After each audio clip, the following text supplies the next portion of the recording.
The real core mythologies of Finland, if you've ever done any of the readings, the main one revolves around the anvil and some story of the Kalevala. Uh, I think it's tainted. Anything that deals with human beings within the mythology, you have to probably take it with a grain of salt because it'll be influenced by Rome. You know, the lion on the flag, metallurgy came from somewhere else. Authentically, we're the Sami people of reindeer herders of Lapland.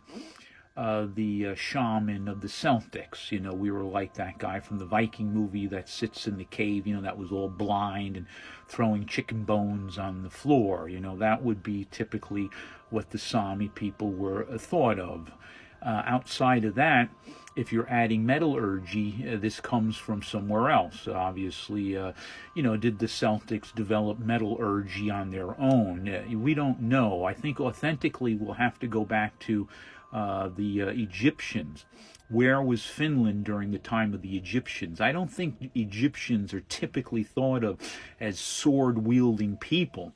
So if we want to date anything or analyze anything, I think it would be proper to look at Northern Europe during the time of the Egyptians' evolution, you know, the first pyramid, when Egypt was coming into place. So I don't think Finland was too populated at this time. You know, we're still maybe Celtics in the German area because they were typically a Rome experience, a grocery store from all of the surroundings. So if we wanted to look at anything authentic, it has to be mythologies about snowing, water, why there's thunder, why is there a noise in the mountains? You know, this would be very authentic mythology.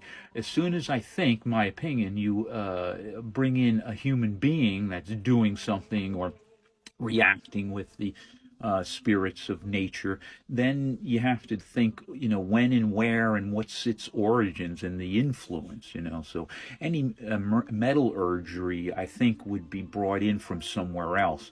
Did Celtics possess the ability to create their own swords on their own, or was it a technology that was brought in from somewhere else?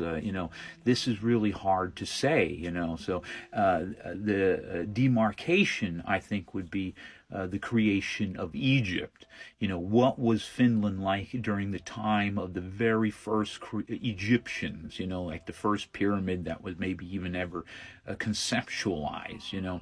And I don't think